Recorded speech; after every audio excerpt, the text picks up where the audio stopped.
Octobre 1552, les murs de Kazan brûlent. Dans la fumée qui monte vers le ciel d'automne, un empire millénaire s'effondre sous les coups de béliers russes. Ce jour-là, 100 000 hommes périssent dans les flammes et le sang. Un jeune tsar de 22 ans vient de rayer de la carte le khanat de Kazan, l'héritier direct de la terrible horde d'or qui avait terrorisé l'Europe pendant 3 siècles. Cette victoire n'est pas qu'un simple triomphe militaire, c'est la revanche d'un peuple qui a tremblé pendant des générations sous le fouet mongol. Pour comprendre la fureur qui anime Ivan ce jour-là, il faut remonter à l'humiliation originelle. Pendant plus de 200 ans, les princes russes ont dû s'agenouiller devant les khans tatars, leur offrir leur or, leurs femmes, leurs enfants en tribut. Moscou n'était qu'une principauté parmi d'autres, forcée de ramper devant ses maîtres mongols pour obtenir le moindre privilège. Les raids tatars dévastaient régulièrement les campagnes russes, brûlant les villages, massacrant les hommes, emmenant les femmes et les enfants comme esclaves vers les marchés de Crimée, de Constantinople ou de Perse-Kazan, était devenu le symbole vivant de cette domination. Fondée au XIIIe siècle, après l'éclatement de l'Empire mongol, la ville s'était transformée en capitale d'un khanat puissant qui contrôlait toute la moyenne Volga. Ses murailles de bois renforcées de terre dominaient le fleuve depuis une colline escarpée. À l'intérieur, des mosquées aux minarets élancés côtoyaient les palais des nobles tatars. Le khanat prospérait grâce au commerce des esclaves, de la fourrure et du miel, contrôlant les routes qui menaient vers l'Asie centrale et la Perse.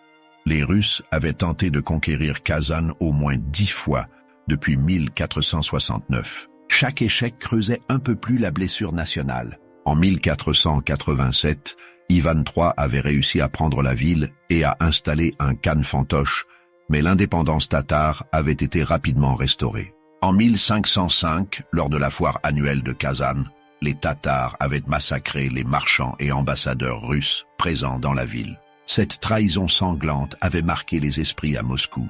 Le jeune Ivan IV avait lui-même connu 2 échecs cuisants. En 1547, il avait lancé sa première expédition contre Kazan, mais les difficultés d'approvisionnement l'avaient forcé à se retirer. En 1549, même scénario, son armée s'était embourbée dans la boue d'automne, le ravitaillement n'arrivait pas, et les Russes avaient dû battre en retraite sous les moqueries des défenseurs tatars. Ces humiliations rongeaient le jeune tsar. Il comprenait qu'une simple expédition punitive ne suffirait jamais. Pour soumettre Kazan, il fallait une approche totalement nouvelle, méthodique, implacable. La situation géopolitique ajoutait à l'urgence. Le khanat de Kazan n'était pas seul. Il faisait partie d'un réseau d'États turco-mongols qui menaçait la Russie de toutes parts. Le khanat de Crimée au sud, soutenu par les Ottomans, le khanat d'Astrakhan sur la basse Volga, et les hordes Nogaï qui erraient dans les steppes. Ces puissances musulmanes coordonnaient leurs raids contre la Moscovie chrétienne. Si Kazan parvenait à consolider son alliance avec Constantinople et à unifier les tribus finno-ougriennes sous sa bannière, elle pourrait devenir une Russie asiatique, plus puissante que Moscou elle-même. Ivan avait hérité d'un État centralisé par son grand-père Ivan III, mais fragile. La noblesse moscovite, les boyards, complotaient constamment. Les principautés récemment annexées grognaient sous le joug de Moscou. La légitimité du jeune tsar dépendait d'une victoire éclatante qui prouverait que Dieu était de son côté. Kazan représentait cette opportunité. En détruisant le plus grand des khanats tatars, Ivan transformerait la Russie d'État vassal à empire conquérant. La religion jouait un rôle central dans cette guerre. Pour les Russes orthodoxes, les Tatars musulmans incarnaient la menace infidèle. Les chroniqueurs moscovites décrivaient les raids tatars comme des châtiments divins pour les péchés du peuple russe. Inversement, une victoire contre Kazan serait perçue comme une bénédiction céleste, une preuve que Moscou était la nouvelle Rome. L'héritière de Byzance tombait aux mains des Ottomans en 1453. Ivan se voyait comme un nouveau Constantin, appelé à étendre la chrétienté aux dépens de l'islam. Kazan n'était pas une ville ordinaire. Perchée sur une colline qui dominait la Volga et son affluent la Kazanka, elle bénéficiait d'une position naturellement défensive exceptionnelle. Ses remparts de bois épais, remplis de terre battue, s'élevaient à plus de 10 mètres de hauteur et s'étendaient sur plusieurs kilomètres. Un fossé profond entourait l'ensemble de la fortification. 13 tours défendaient les points stratégiques et des portes massives contrôlaient les accès. La garnison tatare comptait 33 000 hommes armés de 70 canons. À l'intérieur des murailles, la cité regorgeait de richesses. Les maisons des nobles tatars, construites en bois sculpté, témoignaient de la prospérité du Khanat. La mosquée cathédrale, dirigée par l'imam Kol Sharif, servait également de madrasa où des centaines d'étudiants étudiaient le Coran et les sciences. Les bazars regorgeaient de marchandises venues de Perse, de Chine et de Sibérie. Les greniers débordaient de provisions capables de nourrir la population pendant des mois. Le Khan Yadegar Moksamad, installé sur le trône avec le soutien des Nogaïs, avait juré de résister jusqu'à la mort. Jeune et déterminé, il s'appuyait sur une noblesse tatare farouchement hostile aux Russes. Le parti pro-russe, qui avait autrefois tenté de négocier avec Moscou, avait été éliminé ou réduit au silence. Kol Sharif et les chefs religieux prêchaient la guerre sainte contre les infidèles chrétiens. Chaque habitant de Kazan savait que la défaite signifierait l'esclavage ou la mort. Les défenses de Kazan reposaient également sur un système hydraulique ingénieux. La ville puisait son eau potable dans une source souterraine alimentée par un tunnel creusé sous les remparts. Cette installation permettait aux assiégés de tenir indéfiniment sans craindre la soif. De plus, plusieurs chemins secrets permettaient aux cavaliers tatars de sortir de la ville pour harceler les assiégeants avant de se replier derrière les murs. Le terrain autour de Kazan compliquait toute attaque. Des forêts denses s'étendaient au nord et à l'est, servant de base aux irréguliers tatars et aux guerriers tchérémis. Ces combattants pouvaient frapper les lignes d'approvisionnement russes avant de disparaître dans les bois. La Volga, large et rapide, constituait un obstacle naturel que seule une flotte pouvait franchir. Les plaines au sud restaient exposées aux raids de la cavalerie Nogaï venue de la steppe. Ivan avait appris de ses échecs précédents. Cette fois, il ne laisserait rien au hasard. En 1551, il avait ordonné à son ingénieur militaire Ivan Virodkov de construire une forteresse avancée sur la Volga, à seulement 29 km de Kazan. Sviajsk s'élevait en 28 jours grâce à des éléments préfabriqués amenés depuis Moscou et assemblés sur place. Cette prouesse technique stupéfia les Tatars. Une forteresse complète, avec remparts, tours et églises, surgissait du néant sous leurs yeux. Sviajsk fournissait désormais aux Russes une base permanente à proximité immédiate de leur objectif. Depuis Sviajsk, les Russes lancèrent une guerre psychologique. Ils offrirent des conditions avantageuses aux populations non tatares du Khanat, les Tchouvaches, les Mordves, les Maris. Des ambassadeurs vinrent à Moscou proposer leur soumission, en échange de libertés étendues. Ivan accepta ces ralliements qui affaiblissaient Kazan de l'intérieur, même s'il n'avait aucune intention de respecter ses promesses à long terme. Le Khanat se retrouvait isolé, cerné par des populations de plus en plus hostiles. La préparation de la campagne de 1552 commença au printemps. Pendant que les régiments d'avant-garde, commandés par le prince Alexandre Gorbatitchouïski, se rassemblaient à Sviajsk, Ivan organisait à Moscou la plus grande armée jamais levée par la Russie. Il mobilisa non seulement les troupes régulières et la noblesse féodale, mais aussi des contingents cosaques, des cavaliers tatars ralliés, et surtout les streltsi, ces mousquetaires professionnels qui constituaient la première armée permanente de Russie. Le 16 juin 1552, après une inspection méticuleuse, l'armée d'Ivan quitta Moscou pour Kolomna. 150 000 hommes se mettaient en marche. C'était un spectacle sans précédent dans l'histoire russe. Les chroniqueurs décrivirent cette colonne interminable qui s'étirait sur des kilomètres, cavalerie lourde, infanterie, artillerie, chariots de ravitaillement, troupeaux de bétail. Les streltsi formaient l'épine dorsale de cette armée.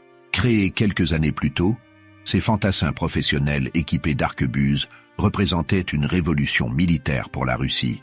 Contrairement aux levées féodales qui servaient temporairement, les streltsi touchaient une solde régulière et s'entraînaient en permanence. Leurs salves coordonnées pouvaient briser une charge de cavalerie tatare. Ivan comptait énormément sur leur discipline et leur puissance de feu.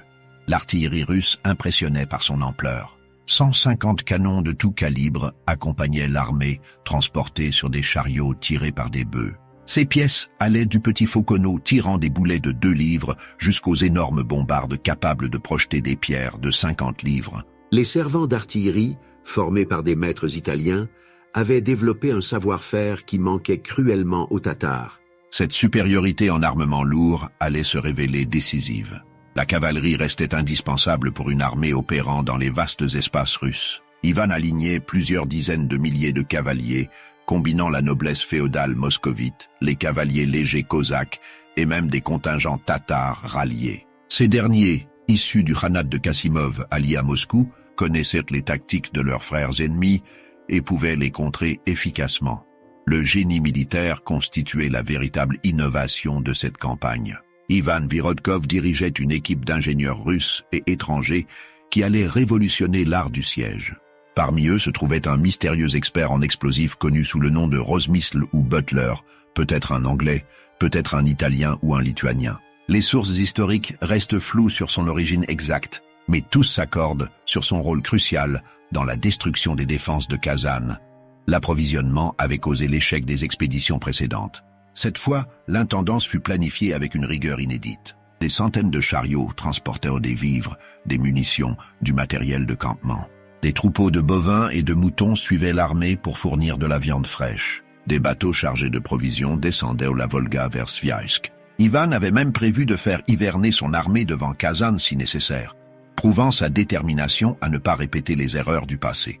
Le moral des troupes était élevé. Ivan avait su galvaniser ses hommes en présentant cette campagne comme une croisade sainte. Les prêtres orthodoxes bénissaient les régiments, brandissant des icônes et des reliques. Le tsar lui-même participait aux prières publiques, affichant une piété ostentatoire. Avant le départ, il aurait évoqué les exploits de la reine Tamar de Géorgie, la décrivant comme la plus sage reine d'Ibérie, dotée de l'intelligence et du courage d'un homme. Cette référence à une souveraine chrétienne victorieuse contre les musulmans inspirait les guerriers russes. Mais la route vers Kazan était semée d'embûches. Les Tatars de Crimée, alliés du Khanat de Kazan et soutenus par les Ottomans, tentèrent d'empêcher l'armée russe d'atteindre son objectif. Renforcés par des janissaires turcs et de l'artillerie, plusieurs régiments criméens attaquèrent les forces russes près de Toula, menaçant de couper la route de Moscou. Cette attaque surprise aurait pu désorganiser toute la campagne. Ivan réagit avec rapidité. Il détacha une partie de son armée pour défendre Toula pendant que le gros des troupes continuait vers l'est. Les Russes repoussèrent l'assaut criméen et poursuivirent l'arrière-garde tatar jusqu'à la rivière Chivaron où ils l'écrasèrent. Cette victoire défensive rassurait l'armée.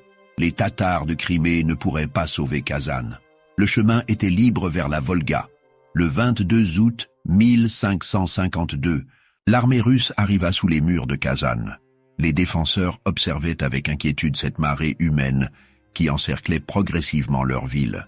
Ivan établit son campement principal face à la porte du Tsar, au sud-ouest de la citadelle. Les autres régiments se déployèrent méthodiquement autour de la ville, chaque porte se voyant assigner une unité spécifique avec ses tours de siège et son artillerie.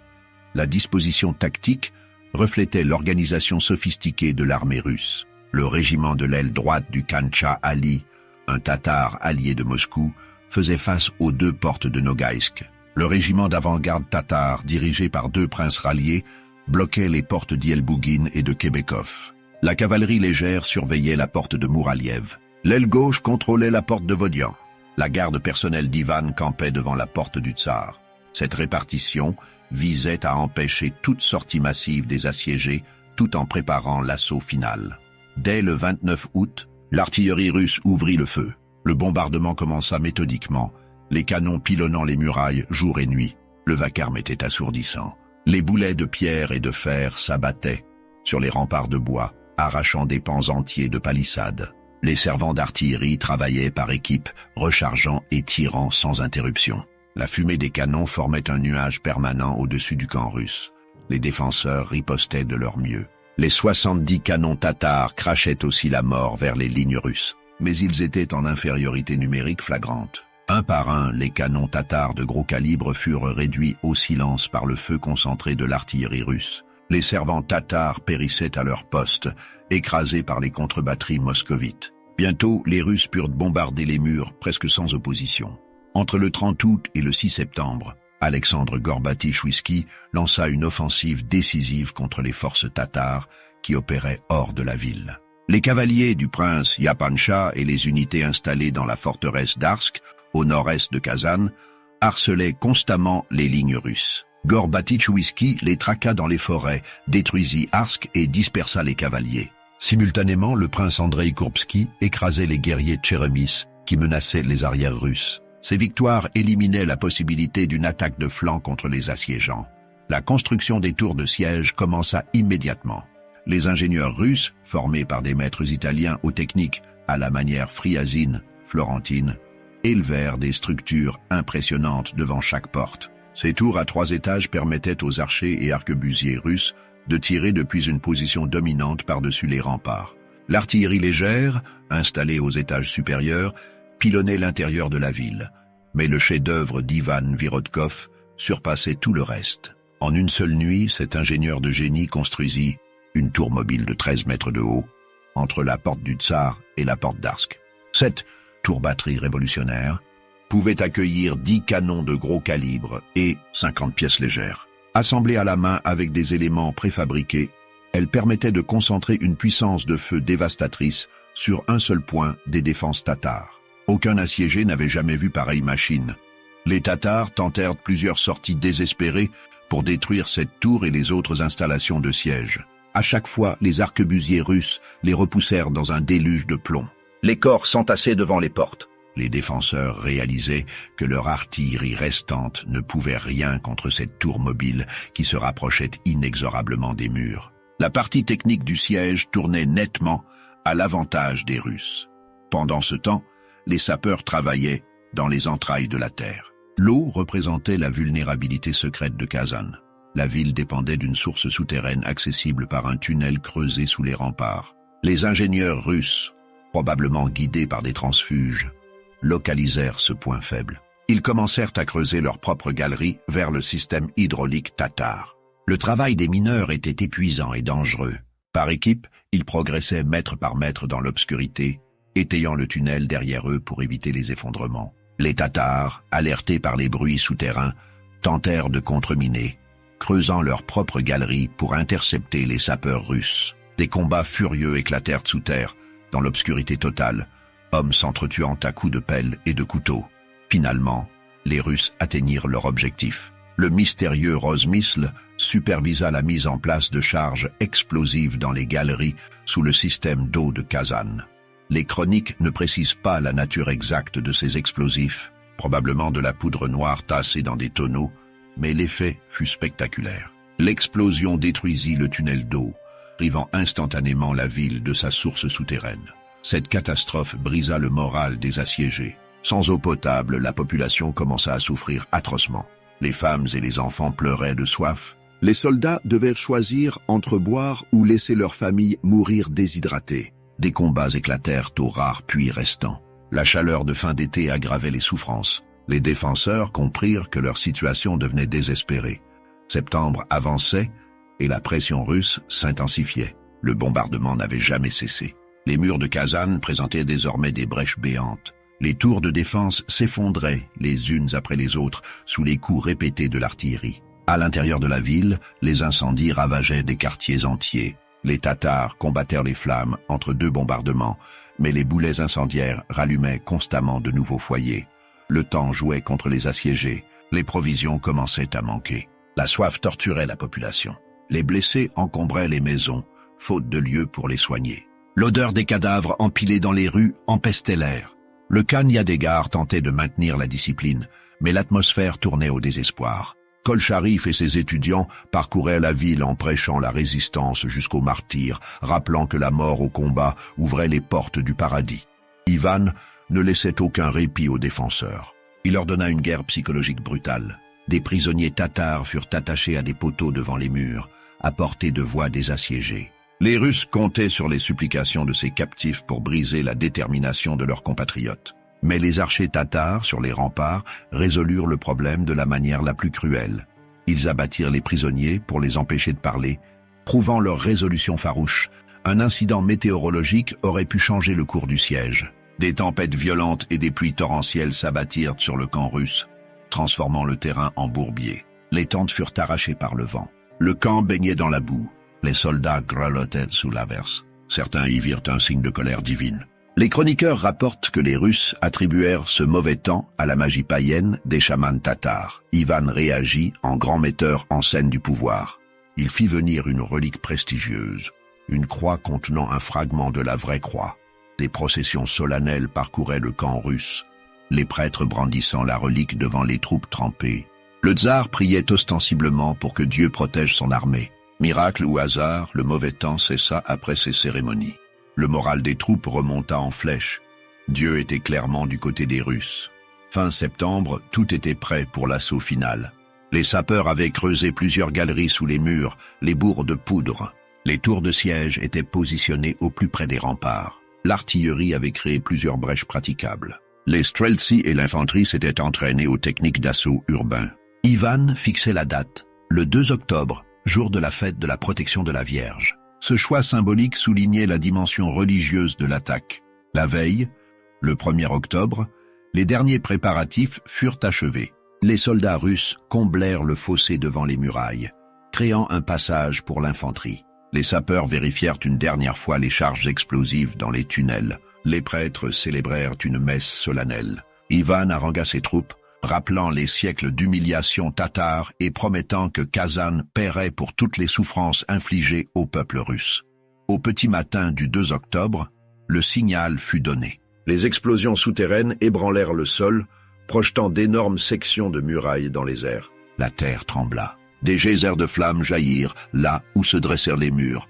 Quand la poussière retomba, de vastes brèches béantes s'ouvraient dans les défenses, notamment près des portes Nogaï et Atalik. Le moment était venu, les tambours battirent, les trompettes sonnèrent. 150 000 hommes se ruèrent vers Kazan dans un rugissement qui glaçait le sang. Les streltsy avançaient en rang serré, tirant des salves coordonnées qui balayaient les remparts. L'infanterie suivait avec des échelles, des haches, des épées.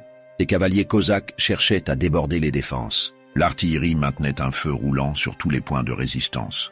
Les Tatars se défendirent avec un courage désespéré. Hommes, femmes, vieillards, tous prirent les armes. Les combats de rue commencèrent immédiatement après la percée des murs. Chaque maison se transformait en forteresse miniature. Les défenseurs lancèrent des pierres, du bois enflammé, de l'huile bouillante depuis les toits. Les Russes devaient conquérir la ville maison par maison, rue par rue. Kol Sharif et ses étudiants transformèrent la mosquée cathédrale en dernier bastion de la résistance. Ils combattirent jusqu'à la mort, défendant leur lieu saint contre les vagues d'assaillants. Les chroniques tatares décrivent leur sacrifice comme un acte de martyr. Les Russes durent livrer un combat acharné pour prendre ce bâtiment symbolique. Quand la mosquée tomba enfin, ses défenseurs gisaient tous morts, parmi les ruines fumantes. Le Khan Yadegar et le chef Nogaï Zainash tentèrent de se retrancher dans la citadelle intérieure avec les survivants. Cette dernière enceinte fortifiée représentait le cœur du pouvoir tatar. Mais la citadelle ne pouvait résister longtemps. Encerclée, bombardée, affamée, elle tomba dans l'après-midi. Yadegar et Zainash furent capturés vivants. Leur reddition brisa les dernières velléités de résistance organisée. Certains défenseurs refusèrent de se rendre. Ils tentèrent de s'échapper vers les forêts du nord, espérant rallier les bases rebelles et continuer la lutte. Mais les Russes les poursuivirent sans relâche. Les cavaliers cosaques traquèrent les fuyards dans les bois, les massacrant par centaines. Très peu parvinrent à s'échapper. À la tombée de la nuit, Kazan était entièrement aux mains des Russes. Ce qui suivit horrifia même les chroniqueurs russes. Ivan avait promis le pillage de Kazan à ses soldats pour les motiver. 150 000 hommes déchaînés se répandirent dans la ville conquise, cherchant or, femmes et vengeance. Le massacre fut total. Les chroniques tatars parlent de 110 000 morts, probablement une exagération, mais le bain de sang fut réel. Hommes, femmes, enfants, vieillards, personne ne fut épargné. Les soldats russes vidaient les maisons, emportant tout ce qui avait de la valeur. Les objets précieux, les tissus, les fourrures, tout fut pillé. Les femmes et les filles furent violées avant d'être réduites en esclavage. Les nobles tatars qui avaient survécu au combat furent traînés devant Ivan. 1600 d'entre eux furent exécutés sur ordre du tsar. Cette décimation de l'élite tatare visait à décapiter définitivement toute résistance organisée. Les bâtiments religieux reçurent un traitement particulièrement brutal. Toutes les mosquées furent rasées. Les bibliothèques tatares, qui contenaient des manuscrits inestimables, partirent en fumée. Les madrasas furent détruites. Cette campagne d'éradication culturelle cherchait à effacer toute trace de l'identité musulmane de Kazan. Ivan voulait que rien ne subsiste de l'ancien khanat. Simultanément, des scènes étonnantes se déroulaient dans la ville. Les Russes découvrirent entre 60 000 et 100 000 captifs chrétiens retenus prisonniers à Kazan, victimes des raids tatars des décennies précédentes. Ces esclaves furent libérés. Beaucoup étaient là depuis si longtemps qu'ils ne parlaient plus russe. Des familles entières avaient grandi en captivité. Leur libération servait la propagande d'Ivan. Il se présentait comme le libérateur des chrétiens opprimés par les infidèles. Le tsar ordonna la conversion forcée de tous les Tatars restants. Ceux qui refusaient le baptême orthodoxe étaient exécutés ou expulsés. Des prêtres parcouraient les ruines, baptisant de force les survivants. Les mosquées furent remplacées par des églises orthodoxes. Des colons russes commencèrent à arriver, s'installant dans les maisons vidées de leurs habitants d'origine. Kazan devenait une ville russe et chrétienne. Pour célébrer sa victoire, Ivan conçut plusieurs projets monumentaux. Le plus célèbre reste la cathédrale Saint-Basile le Bienheureux à Moscou. Cette église extraordinaire, avec ses coupoles colorées en forme de bulbe, fut construite entre 1555 et 1561 pour commémorer la prise de Kazan. Selon une légende probablement fausse, Ivan aurait fait crever les yeux de l'architecte postnik Barma Yakovlev pour qu'il ne puisse jamais recréer une telle beauté. En réalité, Yakovlev participa plus tard aux travaux du Kremlin de Kazan, prouvant qu'il avait conservé sa vue. Ivan créa également un symbole qui persiste aujourd'hui sur certaines églises orthodoxes, la croix au-dessus du croissant. Cette représentation visuelle de la victoire du christianisme sur l'islam fut placée sur les dômes de nombreuses églises russes. Ce symbole triomphaliste rappelait à tous que l'ordre des choses avait changé. Les musulmans étaient désormais dominés par les chrétiens. Ivan rentra à Moscou le 28 octobre 1552. Il laissait derrière lui une garnison de 18 000 hommes pour tenir Kazan et soumettre les campagnes environnantes. Son retour fut triomphal. Les cloches de toutes les églises sonnèrent. Le peuple l'acclama comme un héros national. À 22 ans, il avait accompli ce que ses prédécesseurs n'avaient jamais réussi. La destruction définitive du khanat de Kazan. Une nouvelle magnifique l'attendait à son arrivée. Sa première femme, Anastasia Romanovna, venait de lui donner un fils, Dimitri. Ce premier héritier mâle semblait confirmer la bénédiction divine sur le tsar victorieux. Malheureusement, le petit Dimitri mourut quelques mois plus tard. Première tragédie d'une série qui marquerait la vie personnelle d'Ivan. La conquête de Kazan transformait la géopolitique de l'Europe orientale. Pour la première fois depuis le XIIIe siècle, un État russe dominait un khanat tatar, au lieu de subir sa domination. La Volga moyenne devenait russe. Les routes commerciales vers la Perse et l'Asie centrale passaient désormais sous contrôle moscovite. Les autres khanats tatars comprenaient qu'ils étaient désormais menacés. Mais la chute de Kazan ne signifiait pas la fin des combats. Au contraire, elle déclenchait une insurrection massive dans toute la région. Les Tatars, les Tchouvaches, les Maris, tous les peuples de la moyenne Volga se soulevèrent contre l'occupation russe. Cette guérilla allait durer 4 années terribles, de 1552 à 1556, causant des pertes considérables des deux côtés. Les rebelles établirent 2 centres de résistance, les forteresses de Salim et Michatamak, construites respectivement à l'ouest et à l'est de la Volga. Un nouveau khan, Ali Akram, fut appelé depuis les steppes Nogaï pour diriger la résistance. Les forêts et les marais de la région offraient des refuges parfaits pour une guerre d'embuscade. Les convois russes étaient constamment attaqués. Les garnisons isolées vivaient dans la terreur permanente des raids nocturnes. Le général Soltikov mena une expédition contre Michatamak en plein hiver. Ce fut un désastre. Lui et 500 de ses hommes furent encerclés dans la neige par les guerriers tatars. Tous périrent dans une bataille désespérée. Cette défaite prouva que les Russes ne contrôlaient que les villes fortifiées, pas la campagne environnante. Ivan dut envoyer des renforts massifs pour stabiliser la situation. La contre-offensive russe fut impitoyable. Des colonnes de plusieurs milliers d'hommes ratissèrent systématiquement les forêts. Les combats quotidiens dans la neige et les bois firent des ravages dans les 2 camps. Au final, 10 000 rebelles furent tués au combat. 6 000 autres furent capturés, ainsi que 15 000 femmes et enfants. Les captifs connurent un sort terrible. Les meneurs furent exécutés, les autres furent dispersés comme esclaves dans différentes régions de Russie. 1600 chefs tatars furent condamnés à mort. Leurs exécutions publiques visaient à terroriser la population et à décapiter définitivement toute capacité de résistance organisée. Les princes Yepancha et Aleka, héros de la résistance, furent tués. Le khan Ali Akram se révéla incompétent et fut assassiné par Mameshbird, qui tenta de prendre sa suite. Mais Mameshbird fut trahi aux Russes et capturé. La forteresse de Michatamak tomba après un siège difficile. Salem résista jusqu'en 1556 avant de capituler. Avec la chute de ces deux bastions, la résistance organisée s'effondra. Les derniers rebelles furent pourchassés dans les forêts ou choisirent de fuir vers le sud, vers les territoires encore libres du Khanat d'Astrakhan ou des hordes Nogaï. Ivan ne s'arrêta pas à Kazan. En 1556, il lança ses armées contre le Khanat d'Astrakhan sur la base Volga. Cette campagne fut beaucoup plus facile que celle de Kazan. Le Khan d'Astrakhan, affaibli et isolé, ne put résister longtemps. La ville tomba rapidement. Toute la Volga du nord au sud devenait un fleuve russe. Moscou contrôlait désormais la route commerciale vers la mer Caspienne et la Perse. Cette expansion foudroyante vers le sud et l'est ouvrait de nouveaux horizons. En 1558, le marchand Aniké Stroganov obtint d'immenses concessions de terre sur la rivière Kama, au nord-est de Kazan. Il y développa le commerce de la fourrure, exploitant les ressources de la Sibérie occidentale. Les Stroganov financèrent bientôt l'expédition du cosaque Ermak qui traversa l'Oural et commença la conquête de la Sibérie.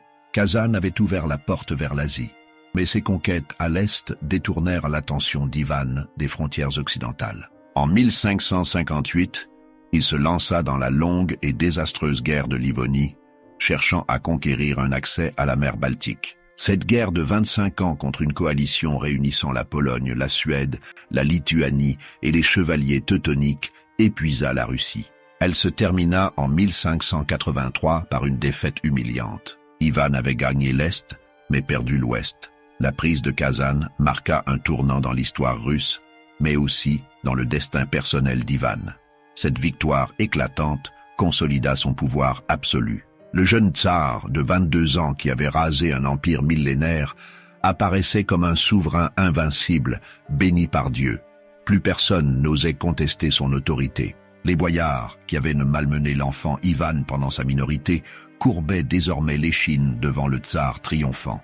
Mais le succès militaire contenait les germes d'une tyrannie future. Ivan avait appris que la violence massive fonctionnait. Les massacres de Kazan avaient brisé la résistance tatare. Cette leçon terrible allait façonner sa manière de gouverner. Quand, quelques années plus tard, il se persuada que les boyards complotaient contre lui, il déchaîna la même violence contre son propre peuple.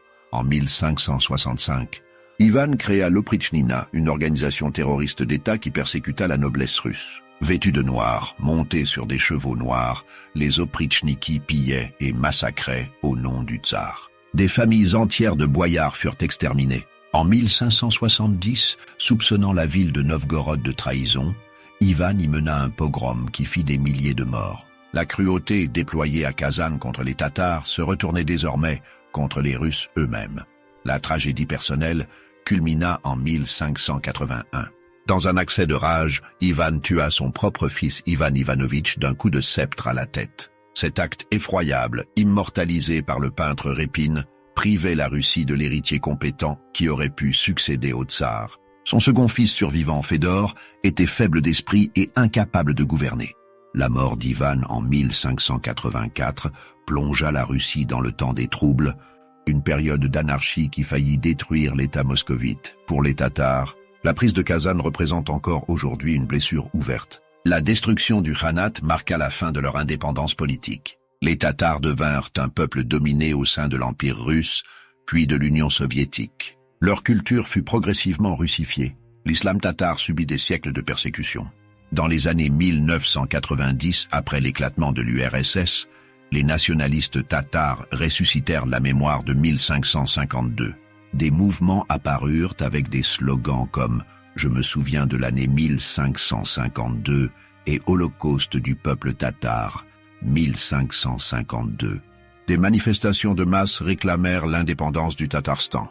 Des historiens tatars organisèrent des conférences sur la conquête de Kazan, les leçons de l'histoire. Certains demandèrent l'érection d'un monument aux défenseurs de Kazan, ce que le gouvernement russe refuse catégoriquement. En 2005, le Tatarstan institua officiellement une journée du souvenir en octobre pour commémorer la chute de Kazan. Chaque année, des cérémonies rappelaient le sacrifice des défenseurs de la ville. Mais en 2021, le gouvernement russe interdit ces commémorations, jugeant qu'elles encourageaient le séparatisme. Cette décision raviva les tensions entre Moscou et le Tatarstan. La cathédrale Saint-Basile reste le symbole le plus visible de la conquête de Kazan. Ces coupoles colorées attirent des millions de touristes sur la place rouge. Peu d'entre eux savent qu'elle célèbre un massacre de masse. Pour les Russes, c'est un monument national qui symbolise la grandeur de leur pays. Pour les Tatars, c'est un rappel douloureux de leur défaite et de leur assujettissement. À Kazan même, les traces de 1552 sont encore visibles. Le Kremlin de Kazan, reconstruit par les Russes après la conquête, domine la ville. À l'intérieur, la mosquée Kol-Sharif, reconstruite entre 1996 et 2005, honore la mémoire de l'imam qui mourut en défendant sa ville. Cette nouvelle mosquée, avec ses minarets bleus et blancs, symbolise la renaissance de l'identité tatare après des siècles d'oppression. Un mémorial aux soldats tombés lors de la prise de Kazan en 1552 se dresse sur le site d'une fosse commune où furent enterrés les victimes du massacre. Ce monument sobre rappelle le prix humain de la conquête russe. Des historiens estiment le nombre total de morts à Kazan et dans la campagne environnante entre 100 000 et 150 000 personnes, une catastrophe démographique pour l'époque. La conquête de Kazan eut des conséquences durables sur l'identité russe. Elle marqua le début de l'empire multiethnique russe. Pour la première fois, la Moscovie incorporait des populations non slaves et non chrétiennes. Ce précédent justifia toutes les expansions ultérieures, en Sibérie, dans le Caucase, en Asie centrale. La Russie devenait un empire colonial, dominant des dizaines de peuples différents. L'idéologie impériale russe se cristallisa autour de cette victoire. Moscou se présentait comme la troisième Rome, l'héritière de Rome et de Constantinople, avec la mission divine d'étendre l'orthodoxie et la civilisation aux barbares. Cette vision justifiait toutes les brutalités. Les peuples conquis devaient être civilisés, même de force. Le paternalisme russe cachait mal la réalité coloniale. Le siège de Kazan démontra plusieurs innovations militaires qui allaient transformer l'art de la guerre. L'utilisation systématique de l'artillerie de siège, la construction de tours mobiles capables de concentrer des dizaines de canons, l'emploi méthodique du génie militaire pour saper les défenses ennemies. Toutes ces techniques préfiguraient les sièges du XVIIe siècle. La forteresse préfabriquée de Sviajsk révolutionna la logistique militaire. L'idée de construire une place forte en éléments démontables, transportables et assemblables rapidement sur place inspirera d'autres commandants. Cette méthode permettait d'établir des bases permanentes en territoire ennemi sans dépendre de lourdes opérations de construction sur place. Les Streltsy, première armée permanente russe, prouvèrent leur valeur. Contrairement aux levées féodales indisciplinées, ces soldats professionnels maintenaient la discipline sous le feu ennemi et exécutaient des manœuvres complexes. Le modèle russe des Streltsy préfigurait les armées permanentes qui allaient dominer l'Europe au XVIIe siècle. La campagne de 1552 illustra l'importance d'une planification minutieuse. Les échecs précédents d'Ivan résultaient de problèmes logistiques, ravitaillement insuffisant, lignes de communication trop étendues, absence de bases avancées. En 1552, tous ces problèmes furent résolus méthodiquement. La victoire résulta autant de l'organisation que du courage des combattants. Le rôle des ingénieurs étrangers au service de la Russie annonçait une tendance qui s'accentuerait sous Pierre le Grand 2 siècles plus tard. La Russie importait le savoir-faire technique occidental pour compenser son retard technologique. Les ingénieurs italiens, anglais ou lituaniens apportaient des compétences que les Russes acquéraient progressivement. Cette ouverture pragmatique explique en partie les succès militaires russes. Mais la prise de Kazan révéla aussi les aspects les plus sombres de la guerre. Le massacre de la population civile, les viols de masse, l'esclavage des prisonniers, la destruction systématique du patrimoine culturel tatar. Rien de tout cela n'était militairement nécessaire. Ces atrocités servaient à la politique d'Ivan qui voulait terroriser ses ennemis et effacer toute trace de l'identité tatare. La brutalité gratuite de la conquête laissa des cicatrices durables. Les Tatars ne pardonneront jamais. Leur ressentiment alimenta des rébellions pendant des siècles. L'Empire russe dut maintenir une présence militaire permanente dans la région pour prévenir de nouveaux soulèvements. Le coût de l'occupation dépassa probablement les bénéfices économiques de la conquête. La dimension religieuse du conflit envenima encore les relations. En présentant la guerre contre Kazan comme une croisade sainte, Ivan rendait impossible toute réconciliation. Les Tatars musulmans se voyaient comme les victimes d'une agression chrétienne. Les Russes orthodoxes considérèrent les Tatars comme des infidèles légitimement soumis. Ce clivage religieux persista même quand les considérations politiques auraient dû primer. La victoire de 1552 encouragea Ivan à surestimer ses capacités. Grisé par le succès, il se lança dans des aventures militaires de plus en plus risquées. La guerre de Livonie, qui devait lui donner accès à la Baltique, tourna au désastre. Le tsar épuisa son pays dans un conflit de 25 ans qui ne rapporta rien. Si Ivan avait consolidé ses conquêtes à l'est au lieu de s'aventurer à l'ouest, l'histoire russe aurait pu être différente. La personnalité d'Ivan joua un rôle décisif. Sa paranoïa croissante, probablement aggravée par la mort de sa première femme Anastasia en 1560, le transforma en tyran sanguinaire. Le jeune héros de Kazan devint le monstre qui massacrait ses propres sujets. Cette trajectoire pose des questions troublantes sur la nature du pouvoir absolu et ses effets sur la psychologie des autocrates. Aujourd'hui, plus de 470 ans après le siège, Kazan est une métropole moderne de plus d'1 million d'habitants, capitale prospère du Tatarstan. La ville présente un visage multiculturel où mosquées et églises coexistent. Le gouvernement tatar cultive une identité propre tout en restant loyal à la Fédération de Russie. Mais les fantômes de 1552 hantent toujours la mémoire collective. Le Kremlin de Kazan, inscrit au patrimoine mondial de l'UNESCO, témoigne de cette histoire complexe. Les murailles blanches construites par les Russes après 1552 entourent à la fois la cathédrale de l'Annonciation et la mosquée Kol-Sharif. Cette cohabitation architecturale symbolise la nature composite de l'identité tatare moderne, à la fois russe et distincte, européenne et asiatique, orthodoxe et musulmane. La tour de Soyambika, qui s'élève dans le Kremlin, incarne la résistance tatare. Selon la légende, la reine Soyambike, régente du jeune Khan, se serait jetée du haut de cette tour pour échapper aux Russes. L'histoire est probablement apocryphe, mais elle illustre l'importance des mythes fondateurs dans la mémoire nationale tatare. Les historiens débattent toujours du bilan de la conquête russe. Certains soulignent que l'incorporation de Kazan dans l'État russe apporta finalement la stabilité et le développement économique. Les raids esclavagistes cessèrent. Le commerce prospéra. La région s'intégra dans un espace économique plus vaste. Les Tatars accédèrent aux opportunités de l'Empire russe, certains parvenant à des positions élevées dans l'administration ou l'armée. D'autres historiens, particulièrement tatars, insistent sur les aspects négatifs. La destruction de l'État indépendant tatar priva ce peuple de sa souveraineté. La russification forcée éroda l'identité culturelle tatare. Les discriminations religieuses contre les musulmans persistèrent jusqu'au XXe siècle. Le coût humain du massacre de 1552 et des répressions ultérieures fut immense. La vérité se situe probablement quelque part entre ces deux versions. Les conquêtes impériales comportent toujours des aspects complexes. Elles détruisent des sociétés existantes tout en créant de nouveaux ensembles politiques. Elles causent des souffrances terribles, mais peuvent aussi ouvrir de nouvelles possibilités. L'histoire ne se résume jamais à un simple manichéisme entre gentils et méchants. Ce qui reste incontestable, c'est l'importance historique du siège de Kazan. Il marqua le début de l'expansion russe qui allait faire de Moscou le plus grand empire terrestre du monde.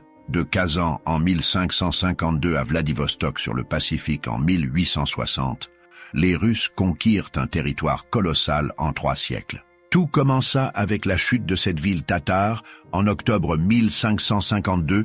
Ivan le Terrible, malgré ses crimes ultérieurs, reste une figure majeure de l'histoire russe. Sa victoire à Kazan fait partie de l'identité nationale russe. Les manuels scolaires russes présentent généralement cette conquête comme un moment glorieux, minimisant les aspects sombres. Cette vision patriotique néglige les perspectives tatares et entretient une mémoire partielle et partiale. La cathédrale Saint-Basile continue d'attirer les foules. Ses coupoles colorées illustrent les livres d'histoire et les guides touristiques.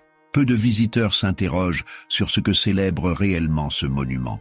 Pour la plupart des Russes, c'est simplement un bel édifice historique. Pour les Tatars conscients de leur histoire, c'est le mémorial d'un génocide culturel.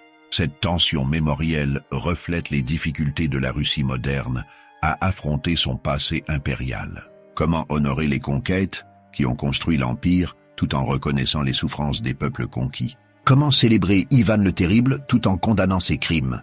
Ces questions restent largement sans réponse dans le débat public russe.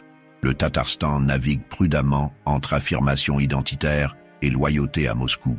Le président tatar doit satisfaire 2 audiences, sa population locale qui veut préserver la culture tatare et le Kremlin qui exige la soumission politique. Cet équilibre précaire peut basculer à tout moment. Le sort du Tatarstan dépend des caprices de la politique russe. La mémoire de 1552 pose des questions universelles sur la guerre, l'empire et la mémoire collective. Toutes les grandes puissances ont été construites sur des conquêtes sanglantes. Les États-Unis ont exterminé les Amérindiens. La France a conquis et colonisé. L'Angleterre a bâti un empire sur l'asservissement de peuples lointains. Comment réconcilier fierté nationale et reconnaissance des crimes du passé? Comment honorer les ancêtres tout en condamnant leurs actions? Ces questions n'ont pas de réponse simple. Elles exigent une maturité historique que peu de nations possèdent vraiment.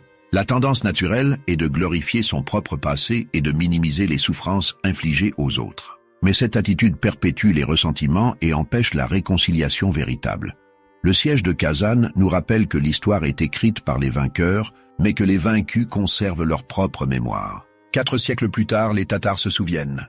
Leur version des faits diffère radicalement de la version russe officielle. Les deux récits coexistent, irréconciliables, chacun portant sa part de vérité et de distorsion. Ce qui s'est passé à Kazan en octobre 1552 n'était pas une bataille glorieuse entre chevaliers chevaleresques. C'était un massacre industriel où 150 000 hommes ont rasé une ville et exterminé sa population. C'était l'effondrement brutal d'une civilisation millénaire sous les coups de boutoir d'un empire naissant. C'était le début d'une domination qui dure encore aujourd'hui. Les leçons de Kazan dépassent l'histoire russe ou tatare. Elles nous parlent de la violence inhérente à la construction des États, du prix terrible des ambitions impériales, de la persistance des mémoires blessées. Elles nous rappellent que chaque empire est bâti sur des montagnes de cadavres, que chaque monument national cache des fosses communes, que chaque fierté patriotique a son envers de souffrance et d'humiliation pour d'autres peuples. 470 ans plus tard, Kazan se dresse toujours sur les rives de la Volga. La ville a survécu à son propre anéantissement. Les Tatars ont survécu malgré tout. Leur culture perdure, leur langue résiste, leur identité refuse de disparaître. Dans cette résilience face à l'adversité historique, se trouve peut-être la véritable leçon de 1552, que les peuples vaincus par la force militaire ne sont jamais vraiment soumis tant qu'ils conservent leur mémoire et leur dignité. L'histoire du siège de Kazan est celle d'une victoire qui contenait déjà les germes de ses propres problèmes futurs. En rasant l'empire tatar, Ivan créait un ressentiment qui ne s'éteindrait jamais complètement. En massacrant la population, il gravait une blessure dans la mémoire collective tatare. En détruisant la culture musulmane de Kazan, il privait l'empire russe naissant d'une richesse qu'il aurait pu intégrer plutôt qu'éliminer. Nous ne pouvons pas changer le passé. Kazan ne sera jamais rendu aux Tatars. Les 100 000 morts de 1552 ne reviendront pas. La civilisation du Khanat de Kazan a disparu à jamais. Mais nous pouvons choisir comment nous nous souvenons de ces événements. Nous pouvons reconnaître la complexité de l'histoire, au lieu de nous réfugier dans des mythes confortables. Nous pouvons honorer toutes les victimes, au lieu de célébrer uniquement les vainqueurs. Le siège de Kazan demeure l'un des événements les plus importants de l'histoire russe et tatare. Il marque la naissance de l'Empire russe et la fin de l'indépendance tatare. Il symbolise à la fois la gloire militaire et l'horreur de la guerre totale. Il illustre comment un seul événement peut avoir des répercussions pendant des siècles, façonnant l'identité de peuples entiers et déterminant le cours de l'histoire.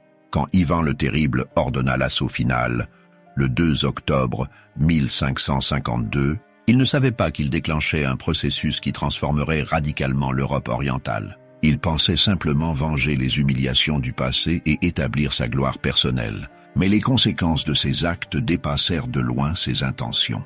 Kazan ouvrait la porte de l'Asie à la Russie, lançant une expansion qui ne s'arrêterait qu'au bord du Pacifique. C'est cette dimension à la fois locale et universelle qui fait du siège de Kazan un sujet d'étude fascinant. C'est l'histoire d'une ville spécifique, d'un peuple particulier, d'un moment précis. Mais c'est aussi l'histoire de la violence d'État, de l'ambition impériale, de la rencontre brutale entre civilisations. C'est l'histoire de comment 150 000 hommes, au service d'un jeune tsar de 22 ans, ont rasé un empire et changé le cours de l'histoire mondiale.